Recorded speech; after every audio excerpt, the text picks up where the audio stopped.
What is up, ladies and gentlemen? Welcome to the first ever podcast of Awe. My name is Michael Green from Michael in Awe, the YouTube channel, youtube.com/improvehumanity, where it is my mission to help improve the state of this planet. And humanity's got a very forceful power over a lot of beings on this planet. We got to improve ourselves here because we got all this power and we really need to be responsible with it. All right. If you're watching just audio, this is also a video form on youtube.com/improvehumanity. And if you'd like to get into these discussions, there's going to be a Q&A at the end of this video. Go on over to patreon.com where you can join the community and join the discussion. You're not only going to get an answer from me, but from everybody who watches this video or from anybody who feels inspired to comment and respond. And there's going to be plenty because in this video especially, we're going to be talking about psychedelics and our 21st century culture that is using these psychedelics. Like a microscope to biology, psychedelics are like a microscope to biology, psychedelics. What the fuck am I trying to say? Psychedelics are to consciousness as the microscope is to biology. You've probably heard that before. Hopefully, if you're trying to come to a video like this to show your parents or your friends or family who just don't quite understand it, that's really what it is. And consciousness is a space in our experience of life that is in a way the leading edge of exploration. You sure it's okay, brother? Kitty cat's freaking out about sometimes he's just like got dry skin or something. It just kind of freaks out a little bit. But anyways, I got a pussy to my right and a pussy to my left now. Two cats. So with all that being said, I'm also gonna upload a video, a compilation, at least an hour long, at least 1 hour long of famous people from all walks of life, from creative areas, from ingenious engineering backgrounds to tech backgrounds. Our culture, especially the United States, and the freedom that we have used that freedom and found some substances, my cat's freaking out over there, that help us, well, in a lot of people's hearts and minds, we know, it helps us see new perspectives. And that can do so much for ourselves, for our creative endeavors, to refresh ourselves in our creative endeavors, and to hopefully, I hope, we can refresh our planetary circumstance and have conversations connecting the world, connecting all of us so that we can just, you know what, turn this into one hell of an awesome Earth party instead of this back and forth bickering of this and that.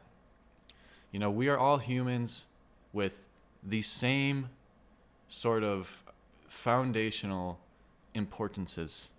You know, we want to protect our children, we want to evolve, we want to be, better ourselves. Even if you're a suicide bomber, you have that intention at least to better yourself in some way. And now look, maybe if we had conversations with these people, open-hearted conversations with these people, maybe we could shine some light together and maybe be like, wow, maybe blowing up a bus is not the way to better yourself, for one. That's a little far out there. But, all right. So, yeah, welcome to the first episode.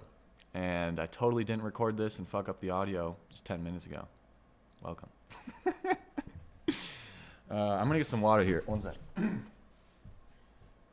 So what happened was this. I'm a noob, man. I'm a newbie.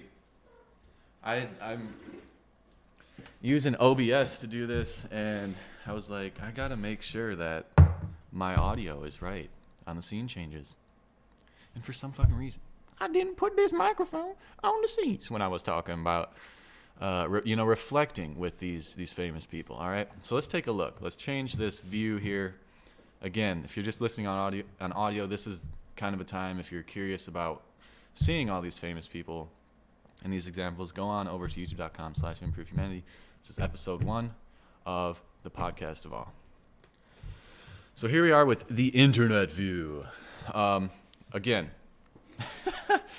I maybe just recorded this, so forgive me, all right? Forgive me. I want to check this out, guys. How you search for things on the internet makes a big fucking difference. Check this out. One example. Just type in famous drug users and look at how disgusting this row of thumbnails are. It's like nearly death and destruction and sadness all throughout this whole thing. And drug, the word drug really comes with a lot of grossness. And unfortunately, when our elders who are just not really exposed to the modern truth, they think of drugs or psychedelics as being grouped into all of these nasty. And honestly, drugs aren't inherently nasty. It's the people and how they use them. And this even extent, I'm thinking of Hamilton Morris right now. He was saying that even alcohol for some cultures is experienced totally different than other cultures. And, I think about set and setting and our intentions and our people in general. If you're lazy, you're going to be lazy on cannabis. If you're in a situation in life that's really difficult and you're depressed, maybe a mushroom experience might totally change that for you, because that's what we're working with right now, and MDMA and LSD and iboga, and treating PTSD is another thing with these psychedelics. It's really the people, and we need to come together and nurture relationships, and we need to nurture relationships. If we're parents, let's talk to our kids, and not just blame a psychedelic or a drug for causing something, because what is normally happening is people are going to these substances because of some other underlying reason, or underlying mistreatment, or underlying trauma, or underlying circumstance that they need to go to these drugs for. And if we were parents, if we were really good parents, we would talk to the children about if you know that they're going to these substances, maybe ask them believe in them. You want to believe in your child? Do you believe in your own parenting, that you parented a good child? Or change it right now. If you think you fucked up, forgive yourself and start a conversation and ask your child openly, like a fucking adult to an adult, because they're going to grow up and they're going to be equal with you whether you like it or not. You're not going to be able to control them whether you like it or not. So how about let's just have this conversation and ask, let's be honest, what good is this doing for you? And don't come off with a stupid ass bickering motherfucking tone. Come off with a heartwarming, open. Give your child a chance.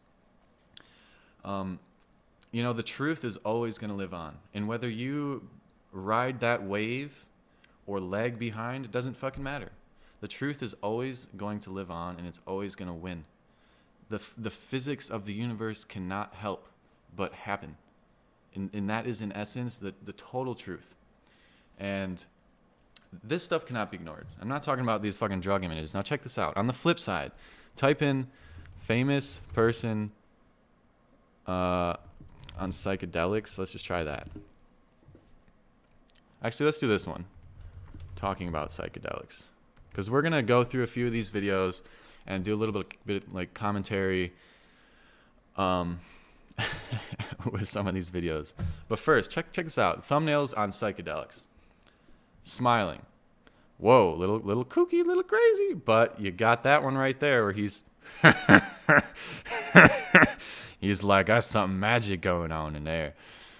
Another one, smiling. Steve Jobs, Eric Andre. All these are good. All these are like, exciting. Look at this, smiling, a blind dude. What, this, that. Joe Rogan. Hey, there's me. There's another one of my videos. Jim Carrey, look at Wiz Khalifa and Joe smiling. Psych Substance, all these people are smiling. All these people are happy. This dude meditating, floating in the sky. Are you kidding me? You kidding me? Come on, Ma. Come on, Pa. Come on, family. Come on, cultural lag. Grow up a minute. Let's talk like some fucking adults and be open. Because no drug is just inherently bad or inherently good. And even a psychedelic, even a mushroom, let's all admit it, is not for everybody. Especially if you have conditions, mental illnesses, mental challenges, certain settings that are challenging in your life right now can even affect, these experiences. And it's not for everybody, and it's not for all the time, So let's just have these conversations and really bring up the truth. Come on. So beautiful. Look at this. Anthony Bourdain's glowing over here. All right. So I'm going to pop in my headphone, listen up, and yeah, let's go through this. Now, I found this one with Samuel L. Jackson. This was a year ago. I could have swore this was more recently, but I love this. And he says a line in here that collectivizes creative culture in such a way where it really honors that the exploration of consciousness is happening a lot in our creative culture. Now let's check it out. So you are teaching acting now. All right, so I'm going to skip ahead a little bit. Jimmy Kimmel's like, blah, blah, blah, you're teaching acting. Look at this. From master class. All right, let's skip ahead. Yeah, right. On a computer. You sit. Have you gone to a lot of acting lessons, or are you just like a natural? Come on, Jimmy. What the fuck are you talking about? This is Samuel L. motherfucking Jackson. Cut some slack. No, I have a degree in theater. Yes. From Morehouse College. So I had teachers when I was in college, and I learned acting things teachers from them. crazy? Eccentric. Eccentric. Our acting teacher's crazy. This is something I want to say about acting, and we really need to have context in our time. Because when you're playing around with characters, and this can go even from the most professional actor to somebody who doesn't even know that they're an actor, to maybe even Donald Trump when he was talking locker room talk. And I'm not defending him not defending him for saying whatever he said, gross or not. But people can turn on characters and essentially have their personality step back from the moment for a second and just play. They become somebody else. And context is really important in acting. And yeah, some actors are fucking freaks because they're just all over the place, playing all the time. I personally love that. I love it. I would go with eccentric. I had teachers who told me things like, if you want to be great, you have to learn how to be drunk and high and still do the play, because that's like all the great ones do. So Say what? Come on, Samuel L. Jackson, bona fide motherfucking badass, who ain't gonna take no shit from snakes on planes. And he's telling you that all the greats are involving them. Foundationally, what he's saying is they're exploring their creative potentials. And they use these substances to mess around with it, all right? Let's hear it again. Told me things like, if you want to be great, you have to learn how to be drunk and high and still do the play, because that's like all the great ones do. So, What? Now I think he's partly joking, but look at this. Look at his face. If you're just watching audio, his face is straight up, truly just honest about it. He's not even really smiling like he's joking at all. I mean, he's like really means this. so What? Look at we that. tried it. We did it. We did it. Is it empowering? Because it's what you got to do. You drink a little wine, smoke a little weed, go on stage, and and when you get through that, you're kind of like confident, and you go, that was all right. Let's drop some acid. He did not have to do that. But here's the thing. Our culture is so open to it now, especially in California, thank God. But our culture is so open to it now that we can literally talk about this, laugh about it, and accept that, greats are using these substances. And come on, man, it's not time. It's not time to ignore this shit. Let's grow up. So you actually think that because you know what's going on, so you like drop the acid at like before half hour, because you know it's gonna be like 2 hours before it really Check comes this out. down on you. Yeah, he's experienced. You hear that? This is not just his first rodeo. This man has gone through it, thought about it, planned it out, done it. Come on. This sounds like a handful of times at least, or had at least have conversations with people who understand this to a greater degree where they, talk about planning out time. I see. And you go on stage and you do the play, and then when the play is over, you're ready to party. Yeah. But That's an extra occasionally awesome you do little thing. that, and you drink some coffee and smoke some weed, and you get ready to go on stage. Like one night, these girls, we had these dancers, and they used to come on stage first, and they would do this leap across stage, and I'm in the wings ready to go on. And just as I was getting ready to go on, and they did their leap, it was like. So he's if you're just on audio, he's fanning in front of his eyes as if the psychedelic patternization of things is just overflowing into his visual cortex, and it you know, it's gotta be. Look at that still shot. Ooh. Oh, there's gonna be a problem tonight. And you see that his eyes. I mean, he might even be stoned in this video. Come on, look at his eyes a little bit. Aside from that, this man knows that it's all right, bro. Just get the good shit. Test it if you need to. Make sure you got the shit. And LSD is one of the physically safest molecules that you can consume, and you only have to consume micrograms. Extremely potent. Really crazy. Yeah, but you fight through it. You get out there. Yeah. I mean, I've been standing in the middle of the stage and watching my feet sink into the stage. And you kind of go, you're just kind of staring at your feet, and you hear your line, and you go, oh, I gotta speak. And you speak, and you just take your feet up out of the floor. God, I just love this. Walk across stage, and everybody's going, why is he walking like that? Why is he walking like that? Master class? No. Not in his master class. Only on your own time. So I think that's just beautiful. You know, I mean, like, these guys are fucking men. They're grown-ass men. They're creative. You know, Jimmy Kimmel's probably fucking done acid. I mean, you gotta try it at least once. Come on. And no, I'm not telling anybody to do that, okay? It's all your choice. Do your own research, make your own mind up. All right, I want to move on to, let's see. I'm trying to find short little clips. I want to do this Wiz Khalifa one because it shines some light on how people use mushrooms. And he says it so casually and beautifully, like it's just common knowledge at this point. And if you're in the 21st century on the internet, it is kind of common knowledge at this point, okay? So let's find this one. Wiz, where you at? Yeah, yep, let's go. Get past this ad.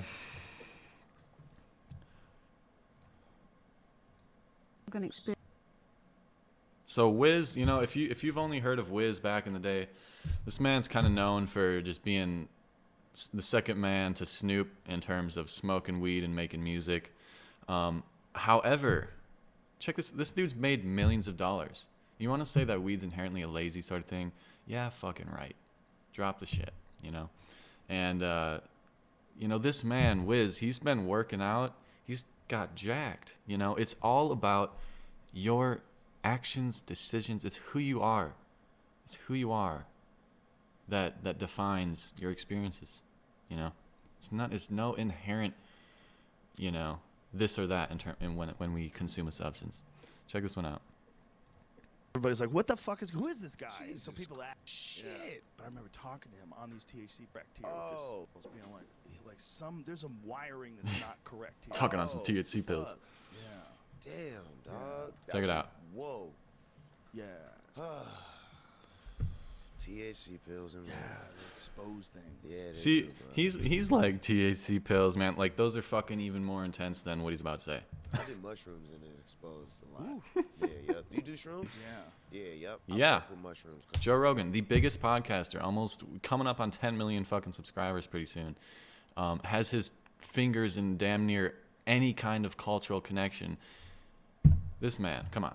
That's what happened with me when I was on mushrooms. I was able to see people's true intentions. Yeah. Because being a rapper and shit like that, Yeah, you yep. know, you'd be able to peel back the layers. Layers and layers and layers. And I was trying to peel my own layers back, just for my own Sure. personal.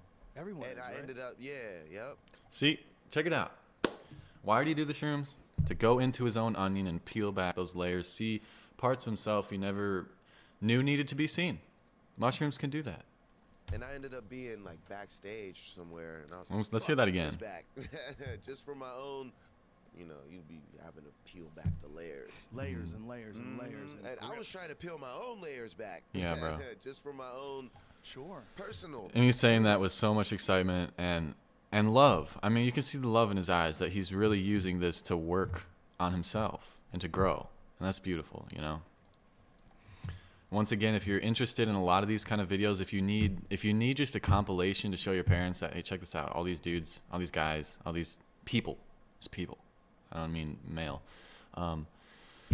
Our culture is intertwining with this stuff. You know, the outlaws of our culture are moving into the spaces of consciousness, and not the not out west, because we've already been around the world.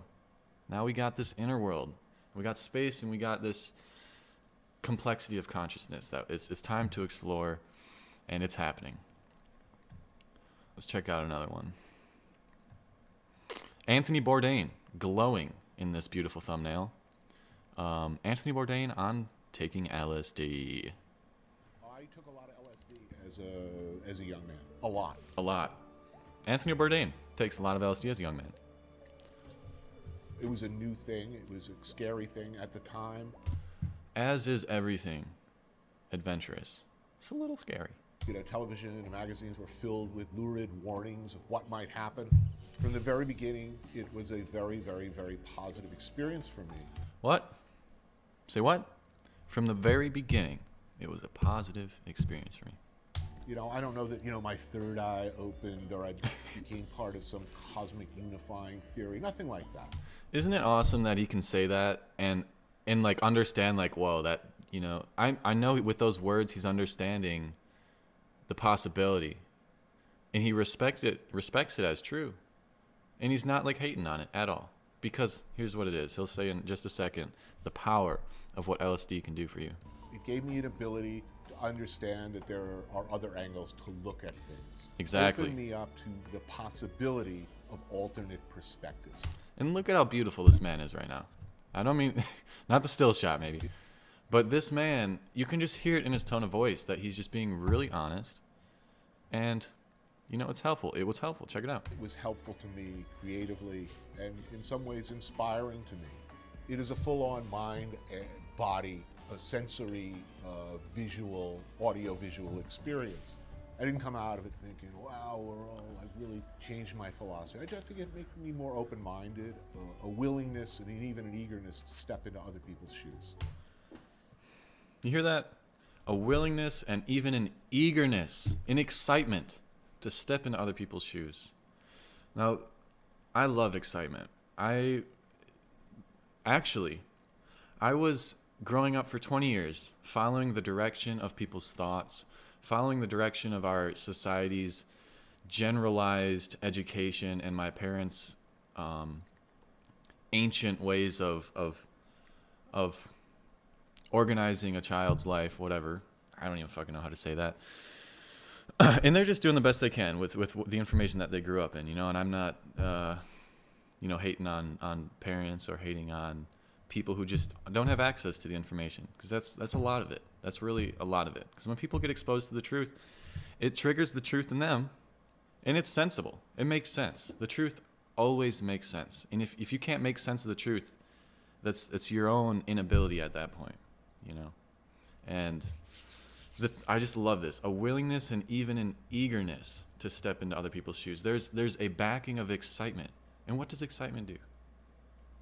Now, I mentioned like the first 20 years of my life because I think right before my 20th birthday, I was 19, and I was researching plant medicines. That's kind of my like first, my way of looking at substances. I was like, oh, this is the planet. Like this might actually have some truth to it. This is on the planet for some reason, and our culture, cultures in general throughout time have been using substances to do something, right? And, based on people's experiences that I watched, it was usually an expansive sort of thing. And on my first mushroom trip, I consumed 4 dried grams of some very potent teachers. I forgot what they're called, like this really potent. What are you doing, girl? Kitty cat. And during that experience, I learned what the meaning of excitement is, and that excitement naturally breeds or blooms a pathway of truth, totally aligned with your preferences in life, totally aligned with what your nature can do in this life, The excitement, in a way, is it's never, if you follow your excitement, it's never going to end. It's never going to end. There's always something. Curiosity flourishes itself. This excitement blooms itself. And in this world, to have an eagerness to step into somebody else's shoes, you know, not only just like be painful about it, to actually have an eagerness to step into other people's shoes, that sounds to me like something that we need in this time to connect the world, to connect all of us and our powers. And you know what? I've heard a story recently from Brian Callen. He's traveled the world quite a bit, and he's gone to war-torn countries. And he was saying, basically, it doesn't matter who the fuck you are, what background you have. We basically are all the same people. We want what's best for our children. We want to survive. We want to do good. We even want to do good. Now, even think about Hitler. Even Hitler founded his campaign on what he thought was good, and he convinced people of that. And yeah, it was off. I mean, it was, he killed a lot of people, or was at least responsible for that. And but people were thinking that they were doing good, and it was a mistake. You know, let's be forgiving about that. It was a fucking mistake, and that's terribly disgusting and shit like that. You know, it's gross. But what I'm saying is we all have humanity in us, and we all want to better ourselves, our family. We want to take care of ourselves and our family. And if we can expand our sense of unity to include all of us, then we want to do well for all of us. And so to have an eagerness to step into each other's shoes is just such a beautiful, it's a natural evolution. It's just a natural and honest way to enter the conversation, or to start a process of connection, to have an actual eagerness instead of just like, now I need to go understand the Chinese man. It's, if we can take a substance and just be, gloriously interested with all of the light possible, like spiritually speaking, we're going to see all of the beauty in people if we come in with those eyes. And I didn't notice this when I first watched this video, but this eagerness, he totally clarified a willingness and even an eagerness. Now that is something beautiful and has a great amount of potential in this world. We need something like that, whether it comes from our own passion or we learn it from a substance that we have a passion for a connection, whatever. Let's create this connection. Let's share what we know and our humanity, because we're all very, very similar when it comes down to it. To look at the world from perspectives other than the ones that I was raised with. Yeah. That said, I've really never felt the urge to do it again. I feel I kind of learned what I had to learn and beyond. Look at that.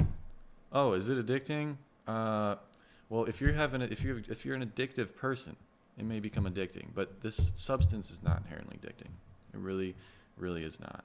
On that, it becomes more of a masturbatory experience rather than. If you abuse it, it becomes a masturbatory. I think that it's a drug experience with a lot of positive things to be explored and a lot to be said for it. I would recommend that if you are. Check this out. This Anthony Bourdain is recommending. Now that's fucking dangerous to put your whole credibility on the line for a substance like this.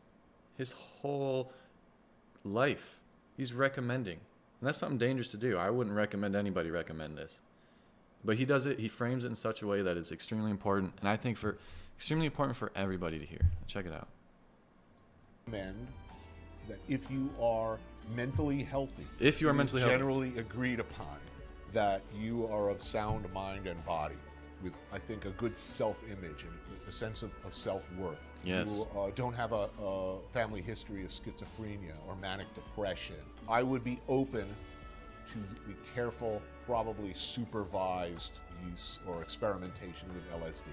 I always found it useful to be around somebody with previous experience when doing it, in an environment that you feel safe and controllable. Yep. Someplace even safer to go to hide if you start to feel uncomfortable or paranoid or experience a negative reaction. And I always kept a big fistful of antipsychotic drugs around just in case. So it's nice to have some Thorazine kicking around just in case things go bad.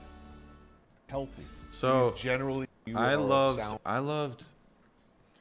You know, he mentioned. Let's see. What did he mention? He mentioned a good self-image and sense of self-worth. And this is the thing about set and setting that you kind of gotta put into account as well. You know, you may be using these substances to create or open yourself up to a good self-image of yourself, to forgive yourself, and, you know, with the help of a substance. But also, if you're, you know, we all have darkness in us. So if you're not forgiving of that darkness or of that ignorance, or, you know, these substances can really, in a way, like, feel like they're attacking you. And so pay attention to that. You know, if you have a good self-image, good self-worth, you'll probably find when it comes down to the substance exposing things in you. Or if you're forgiving, it's very helpful. And of course, you know, if you have a history of mental illness or conditions in your life that are dangerous, you know, maybe don't do it today. It's not for every day either. I think of a Jimi Hendrix quote in one of his songs. He's like, riding high. He's saying something like, riding high every day, but sometimes the wind ain't right. And I think what he's meaning is, like, it's not for every day, because every day has its things. Every day has its qualms. Is that the word? Every day has its challenges. And so it's a little more risky just to do these substances on a just random day. And if instead you give yourself a chunk of time where all you're doing is exploring yourself or giving yourself the opportunity to open yourself to different perspectives, if you give yourself that space and time, then you're not confronted by the daily bullshit, basically, to say it lackadaisically. And that, you know, gives you a better potential for a healthier or a more positive experience, or a more easygoing experience. Because in my opinion, you can see anything as a positive experience. If you grow from it, it's good, to some extent. And but yeah, Anthony Bourdain, that's what's up. Rest in peace. I think he died, didn't he? Let's check out another one. I'm not going to do too many videos of this, because the idea is just to kind of talk about it, go through it, and just start the conversation somewhere, you know? And if you want just a raw collection of these sorts of videos, I'm going to take a bunch of these videos and compile them.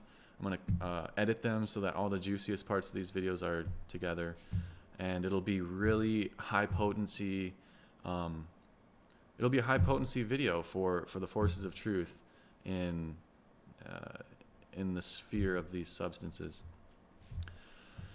So let's see, another one. Oh, this Paul McCartney video. I play this shit because I don't know if I want to play it, but I love this situation with Paul McCartney and the Beatles. Back in the day, and this is the exact video that I'm talking about. A reporter asked him, you know, have you done LSD? And let's just watch it. Have you taken LSD? About 4 times. And where did you get it from? So, you know, I mean, if I was to say where I got it from, you know, it's illegal and everything. Are you fucking kidding me? Who the fuck is this interviewer? Like, are you 2 years old, bro? Okay, that's a judgment on my part, and I'm hating a little bit. You know, maybe he was just not involved with the kinds of information that would help him ask a different question. But are you fucking serious? You're gonna ask Paul McCartney where he got his acid on air? And where did you get it from? So, you know, I mean, if I was to say where I got it from, you know, it's illegal and everything. It's silly to say that. Don't you believe that this was a matter which you should have kept private? Look at that square. The thing is, you know, that I was asked a question by a newspaper. And the decision was whether to tell a lie or to tell him the truth, you know. There it is. This beautiful man is faced with telling a lie or telling the truth. And you know what lying does? It just fucking delays the truth anyways. It's gonna come out. It's gonna happen. One way or another, truth always lives on. It's the physics of the universe to happen. Truly. bound by the nature that it is. Lying is just a manipulation of time, really. You're just delaying. It's bullshit. Come on now. This guy's a good man. And check out what these news people did to him. I decided to tell him the truth. But I really didn't want to say anything, you know, because if I'd had my decision, you know, if I had it my way, I wouldn't have told anyone, you know, because I'm not trying to spread the word about this. But the man from the newspaper is the man from the mass medium, you know. I'll keep it a personal thing. If he does too, you know, if he keeps it quiet.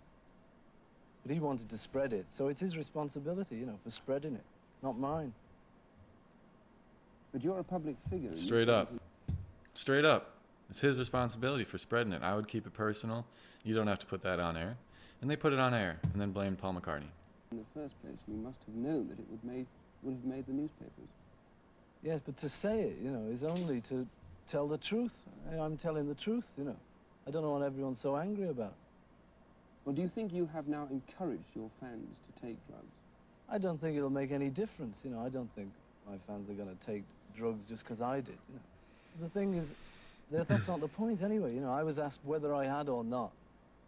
And then from then on, the whole bit about how far it's going to go and how many people it's going to encourage is up to the newspapers and up to you, you know, on television. I mean, you're spreading this now at this moment. This is going into all the homes, you know, in Britain. And I'd rather it didn't, you know. But you're asking me the question. You want me to be honest. I'll be honest, you know. But as a public figure... That's a good man right there. And that's a man who, with high integrity, who really honors the truth, you know, and is putting his life and career on the line to just be honest and to be a force of the truth. And that's so beautiful, you know. Surely you've got a responsibility to lots and No, lots it's of you've teenagers. got the responsibility. You've got the responsibility not to spread this now. You know, I'm quite prepared to keep it as a very personal thing, if you will too. If you'll shut up about it, I will. There you go. Straight up. Straight up. Any other video that I can think of here? Alan Watts on LSD. I've never seen this one. Although skeptical at first, after trying LSD, Watts admitted, I had what I simply could not deny being an experience of cosmic consciousness, the sense of complete, fundamental, total unity forever and ever with the whole universe. Really? Come on, man.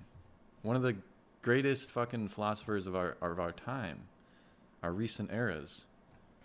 Let's see what this is. Somewhat later, one of the doctors who had been associated with Aldous Huxley said to me, will you actually try this out and give us your views on it? I can't really understand him in this video. Huh. Well, I don't want to play that. That quote's really beautiful, though, isn't it? Yeah. Somewhat later. That's beautiful. Rick Doblin. Let's see if I can remember what he did. What did he do? I don't. He's from MAPS, isn't he? I know. I think that at least multidisciplinary association of psychedelic studies. It's a big deal right now. Big deal. And check this out, man. Joe Rogan is like the cultural connection right now, and he talks about DMT like all the time, mushrooms, psychedelics, THC, and he literally gets people, all of his guests, not all obviously, but he gets many of his guests to open up about it because it's just straight up. It's at that point right now in our culture. It's at that point in our culture. Sorry, I'm looking at the wrong camera here, but it's at that point where it's becoming common conversation, and even beyond, it's being recognized as being a potentially helpful experience for people in the right condition and circumstances in their life. And so let's see, any other videos I want to show?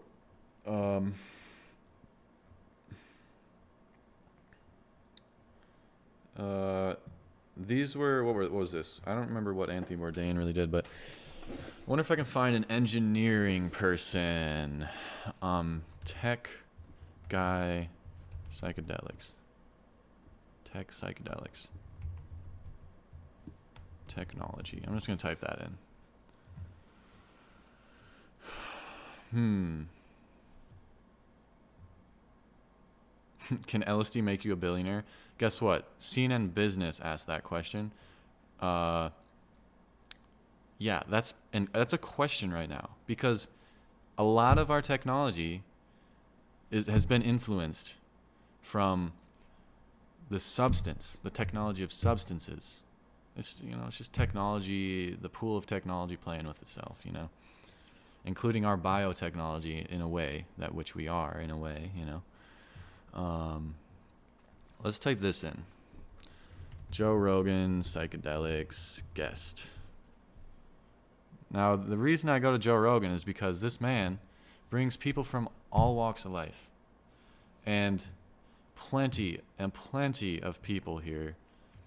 A lot of these guys are scientists. Paul Stamets, scientist, writer, scientist, comedian, Ari, rich motherfucker, writer, let's see, medical person, I forget what he is, Steve Aoki, artist, DJ, comedian, scientist. A lot of these people are the same people, but point being, there's a lot of this information out there. And, once again, if you want to show some people who just don't quite understand it, I'm going to be putting a compilation together of many juicy parts of people's experiences from all walks of life. There will be a link in the description and on my YouTube channel, youtube.com/improvehumanity. And so let's bring our friends and family up to date with this information. Let's cut the shit. Let's share what this really is. And I think that Anthony Bourdain video is great. It's one of the best videos, I think, from a famous person, from an established person, from somebody who fucking did some shit in their life. He mentions that he took it a lot, now he doesn't at all. That's super great for showing that this is not a inherently addictive substance and that you can stop it at any time.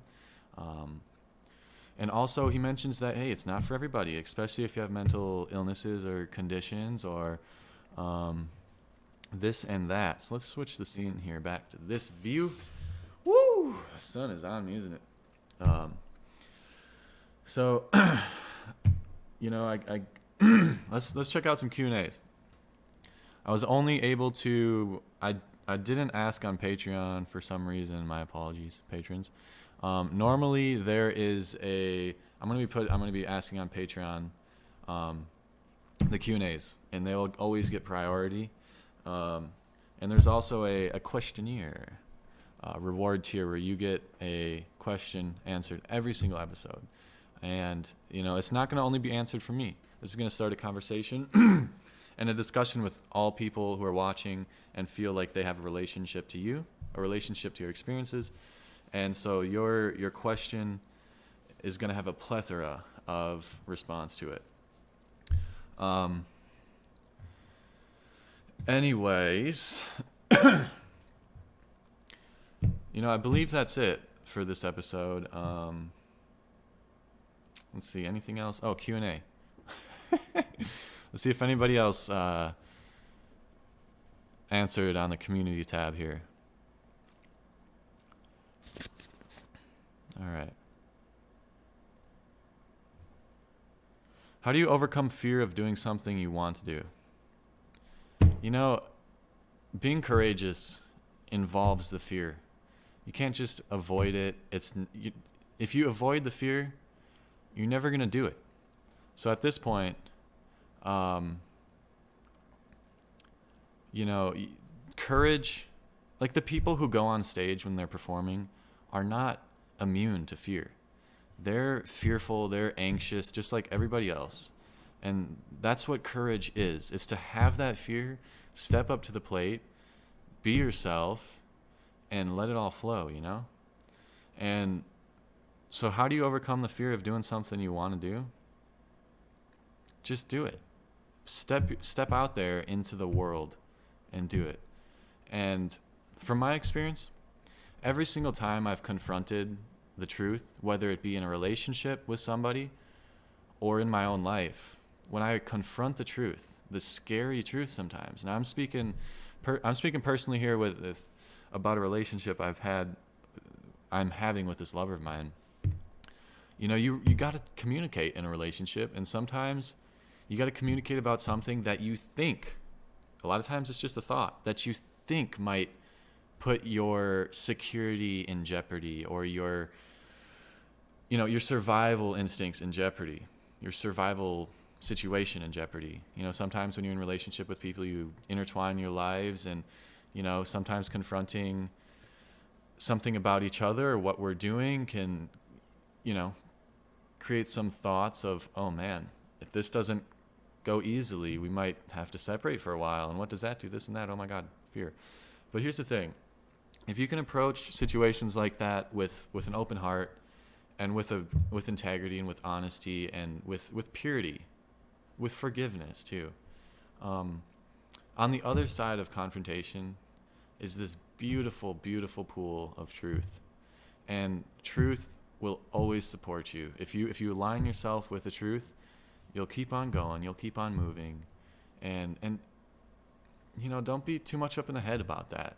A lot of times this fear creates a thought loop and cycles of essentially self-torture. And at that point, is it really worth it? No. And so,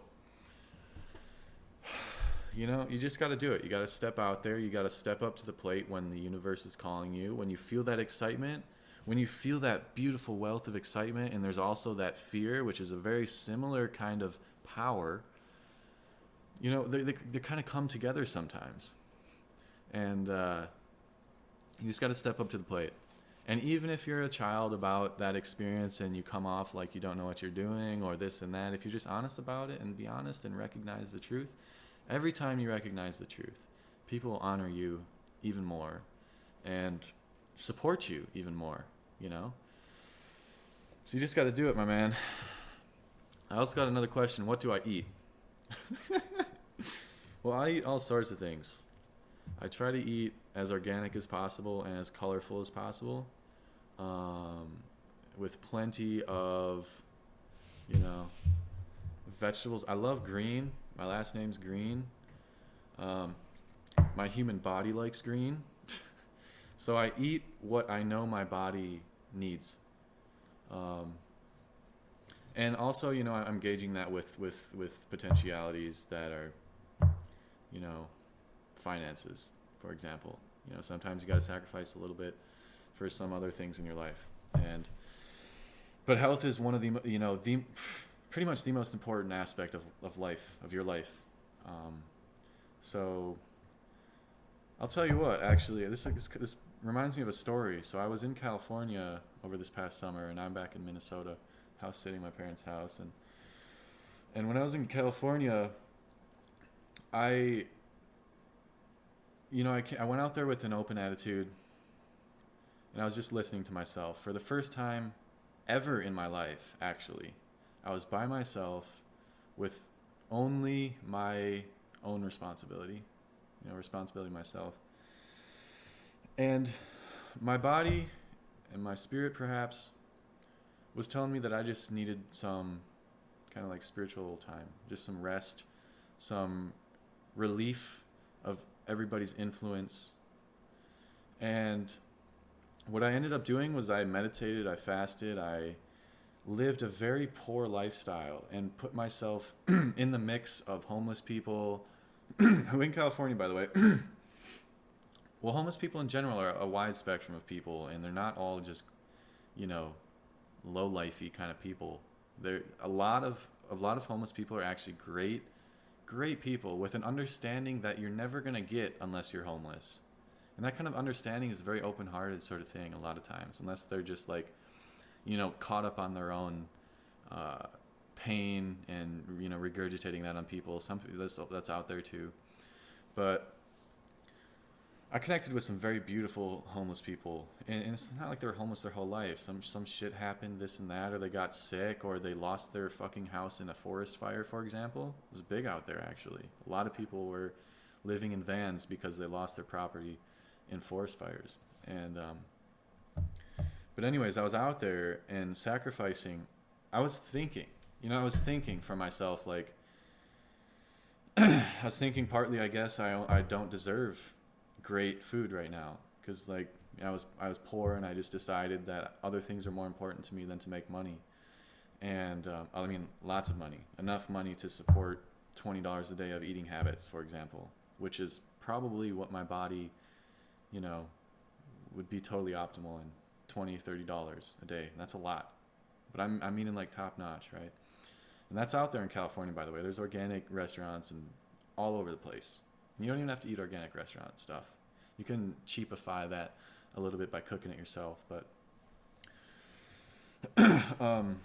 but anyways, I made an extremely beautiful shift in perspective and in like deservingness, and my life changed instantly from that point on. So what the change was, I was spending my money as if I didn't have money.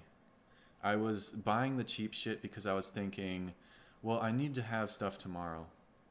And so I was defining my life to be poor at that point. And the relationship to life around me at that point was a poor relationship. And so the opportunities that would come to me in terms of, you know, finances were not, they're poor, right? I made a shift though. I said, I got a job at one point. I painted some stage art, and I got paid from that, a few $100s. And I just made this shift, right? I had a few $100s with essentially a completely uncertain future. And I just took my health into my own hands, and I said, you know what? I deserve good health, and the universe supports me in that decision. I'm going to take care of myself, and by taking care of myself, it's going to help me take care of other people even more so, and share the beauty of this life, and share the beautiful potentials that is available for my body. You know, the universe in the beings around you, all of us, we're all vibrating. We're all intonating. It's like we're all music in a way, and we're all hearing each other's symphonies, and we're relating, we're connecting. And when you make a true shift in perspective, you change your karma and you walk your steps differently every single moment, you find yourself in a more in that kind of karmic situation. Not a poor one, but in one where you deserve good health, for example. And when you set that for yourself, you'll find yourself walking up to people that are rich in all ways of being rich. It could be any kind of way of being rich. And ever since then, when I was in California, I made it happen. It was easy. It truly just came from my sense of deserving and also recognizing that my health would lead to greater connections with other people, and I would be able to present myself as a present, as a gift to other people more potently, with a greater taste of juice, with a greater amount of juice. And you know, I ended up eating very healthy from that point on. I met my lover after that, and she is a little more more well off than me, and she was supporting me and feeding me and nourishing me in all these beautiful, rich ways. And that came after I decided for myself that I'm not gonna it's not me to be poor at that time, you know, it's not anymore. And more so, it's me to be healthy, and the universe supports that. And the reason I'm saying this is the universe supports the truth, and your body wants to be the truth that you can be. It wants to live up to its fullest potential. And so when you support yourself to make use of your fullest potential, the vibrations that you are actually vibrating as, they change. And the space and people around you recognize that change. Your senses will guide you places to the people that sense that change and are aligned with the truth that you're existing as, for example, good health and wealth, for example. Those people will recognize you, or at least be interested And if you have good sense, you will find your way to what you know that you need. What you know that you need. And that's gotta be, it's gotta be a really foundational change like that. You gotta know it. You can't just think it half-assed. You gotta really come to know it, which may take some meditation, some release of old ideas, and a construction of a new pattern of being. And so after that, I found a job with people that I love, in a place that I love, working with plants that I love. And I was so joyous and excited. I was literally running around while I was working because I was so happy to work. And I, at that point, I was getting paid plenty and having enough to even do more. You know, it's as if the universe is like, oh, wow, here you go, Michael. You're really stepping into that truth. And the universe loves that. All of the you and all of the people around you want you to be you. That's all it is. And so the more you be you, you know, the universe is really, really supportive of that. And there's a lot of magic happening. And I don't mean that like phantasmal, hand tricks magic. I mean, there's a wonderment to this universe that is so astounding. There's a nature to this whole thing that is so astounding that, you know, our mind is not going to be able to understand it all the time. But our senses will always be connected to that truth of beauty, of absolute fulfillment. So what do I eat? I eat the fucking truth, bro. And I eat as much truth as I can, and I accumulate as much truth, and I resonate as much truth as I can. And I'm not a master, you know? I still have days where I don't feel like I'm deserving of some things. I have some times where I feel really embarrassed about my actions. I'm even feeling like tearing up right now, you know? Because there's some times where, for whatever reason, I'll just like drink a lot, and I've never been blacked out, but I'll drink a lot, and you know, like a child, like a pure child, that which we all naturally are foundationally, a child wouldn't judge themselves on that. They would just have fun with it. And there is actual use in every single situation, whether you think it, whether you truly ultimately know it or not. The truth of the universe is happening. It's unfolding. It's emerging in every moment that is happening. And so that's what I do. I just eat as much truth as I can, act as much truth as I can, be as much truth as I can, and, you know, help resonate, that sort of thing. So that's the only 2 questions I got this time around. Again, if you want your questions guaranteed answered, this was like, you know, I just posted it like 20 minutes ago to a community tab that I don't use very often. Nobody knows I'm even using it.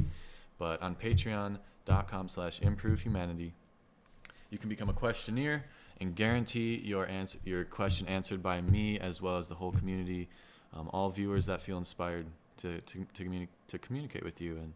And these kinds of substances are influencing a lot of connection, not only inherently from like the chemical processes that happens inside of us. You know, we tend to have multi-sensory connection, multi-ideological connection, and so not only that, there's this natural connection amongst the community that I've attracted, that we've all been a part of, that we've all attracted. You attracted it for yourself too if you're watching this. And so we're all here for each other. And your question will be heard by many and answered by many as well. So feel free to become a questionnaire or just chip in a few bucks and get you know, access to the community on Patreon, and you know, and that's where the reason I mentioned Patreon at all is not to try to get your money, but to say that that's where I'm going to be posting the Q&A kind of sections, right? That's where I feel best about it. And you know, because the people who are supporting right now, I'd love to give them the chance and the priority, because you know, we're sharing that kind of value. And So feel free to check out the Patreon. And other than that, I think that's it.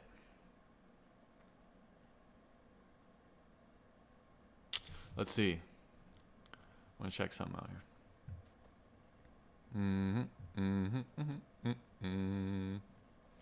Oh, Instagram is my main social media. Instagram at Improve Humanity once again.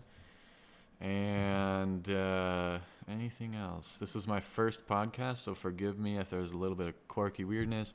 And honestly, I'll be straight up honest with you. I recorded this podcast like 2 hours ago, and it was so golden. It was so fucking golden. And I just loved how I was expressing it and like expressing the process of the podcast. And unfortunately, I didn't have this microphone connected while I was going through the YouTube videos.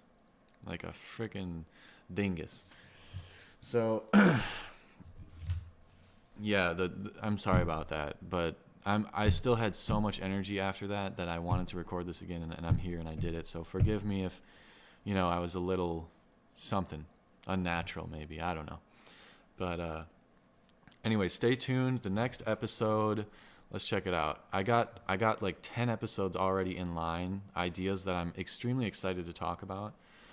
This podcast has given me an opportunity to speak more neutrally about, to just create a portfolio of work actually that is respected. And so I have a lot of ideas that I'm excited about, and this just feels like the means, the route, the way for me to speak how I want to speak. I love long form. I'm a really complex person, and for me to express myself, I need time. And yeah, I need time. So this is the way that I feel really comfortable and excited. And let's see, what's another podcast that I want to do? Ooh, I'm going to be talking about DMT, my experiences at a DMT ceremony with 12 other men. And also DMT vape pens that I've smoked, and also some herbal blends that I've smoked. I'm going to be talking about that next episode. If you have any questions about that, ask them on this video, ask them on Patreon, ask them wherever you can on Instagram, this and that, whatever. I'll totally keep that in mind for sure, no matter what. And if you have a great question, no matter where it is, I will answer it. And because that's totally deserving, right? And I will honor that.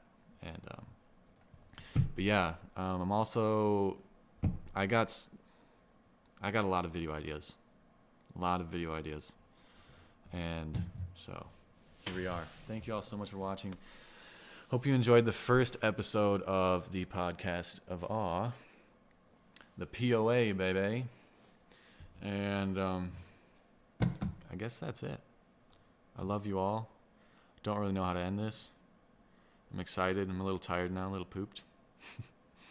And just thank you. Thank you so much. I'm excited to be back, and I feel like this really is a sustainable thing for me. I'm really happy about that. So thank you. Thank you for sticking around and giving me a chance. God bless. Love you all.